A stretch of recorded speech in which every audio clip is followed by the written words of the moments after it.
वो पीछे वाली सीट पे बैठ गए थे दोनों। रास्ते में वो बोल रहे कि हमें कभी चूरू छोड़ दो, सालासर छोड़ दो, हिसार छोड़ दो। तो मैं बोला भैया आपको एक बार बता दो जाना कहाँ है। ऐसी ऐसी कोई आवाज़ भी नहीं होने दिया। उन लोगों ने भी आराम से बात कर रहे थे और वो हरियाणवी लैंग्वेज में बोल रहे थे। मैं पूछ भी रहा था कि आप इधर क्यों आए हो। मैंने न्यूज़ देखी थी, वीडियो देखे थे स्टेटस पे, तो स्टेटस को जैसे जूम किया ना तो मुझे लगा कि ये तो रात वाले लड़के हैं जिनको ड्रॉप किया था। परसों रात को मैं हॉस्पिटल गया हुआ था तो मेरे पास कॉल आया। मेरे साथ ही रहता है एक लड़का जिसको भी ऐसे इस घटना का कुछ भी नहीं पता था। वो अपनी शॉप से आ रखा था पेट्रोल पंप की तरफ, तो उसका कॉल आया था कि 2 सवारी छोड़नी है सुजानगढ़। तो मैं बोला ठीक है छोड़ दूंगा। फिर मैं घर पे आके वाइफ को ड्रॉप करके हम हॉस्पिटल गए हुए थे। ड्रॉप करके फिर वापस गया था तो वहाँ से वो पीछे वाली सीट पे बैठ गए थे दोनों। और जिसका कॉल आया था और एक लड़का और साथ में था जो मेरे साथ ही रहता है, वो एक लड़का पीछे बैठ गया और आगे की तरफ एक लड़का बैठ गया। उनको मैं बोला आप दोनों चल लो, नाइट का टाइम है, 2 लड़कों को छोड़ना है, आपने फ़ोन किया तो साथ में सेफ्टी रहेगी, नाइट का टाइम है। तो हम चले गए। फिर उन्होंने 1500 रुपये पेट्रोल पंप पे दे दिए हमें, लाडनू पुलिया के पास में जो पेट्रोल पंप है डीडवाड़ा में, वहाँ पे दिए। तो मैंने तेल डलवा के वहाँ से फिर सुजानगढ़ की ओर रवाना हो गए। तो रास्ते में वो बोल रहे कि हमें कभी चूरू छोड़ दो, सालासर छोड़ दो, हिसार छोड़ दो। तो मैं बोला भैया आपको एक बार बता दो जाना कहाँ है। तो बोला हिसार छोड़ दो। तो मैं बोला हिसार के ज़्यादा पैसे लगते हैं। तो बोला 10-15-20 हज़ार लग जाए, हमें कोई दिक्कत नहीं है, आप छोड़ दो।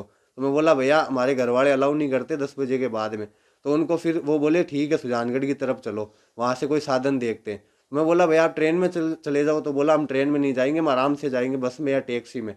तो फिर उनको एक बस दिख गई सुजानगढ़ बस स्टैंड पे, दिल्ली नोखा लिखा हुआ था उस पर। तो वहीं उन्होंने गाड़ी रुकवा ली और उसी बस की तरफ वहाँ कंडक्टर से बात करने लग गई कि हमें हिसार जाना है। तो उनको वो बोला कि हिसार तो नहीं जाएंगे। तो फिर वो धारोड़ा की ऐसी कुछ बात करने लग गए। तो आपको कहीं कोई आभास नहीं हुआ कि इतने बड़े अपराधी इतना बड़ा अपराध करके आए हुए नहीं लड़के सर, हैं? ऐसी ऐसी कोई आवाज़ भी नहीं होने दिया। उन लोगों ने भी आराम से बात कर रहे थे और वो हरियाणवी लैंग्वेज में बोल रहे थे। मैं पूछ भी रहा था कि आप इधर क्यों आए हो, एकदम नॉर्मली फ्रेंडली बात करते हुए जा रहे थे। फिर थोड़ी देर बात किए, फिर वो चुपचाप बैठ गए। तो फिर हम भी नॉर्मल होके फिर गाड़ी चलाने लग गए। और जैसे ही मतलब लाडनू के पास आने लग गए तो बार बार में बोल रहे थे कभी सालासर, कभी सुजानगढ़, कभी हिसार, कभी चूरू, ऐसे बोल रहे थे। तो फिर हमने वहीं सुजानगढ़ में ड्रॉप कर दिया था उनको। आपको कब पता चला कि वो इतने बड़े अपराधी थे? सर जब दूसरे मैं रात को आया था, लेट आ गया, 11:30 हो गए थे आते आते।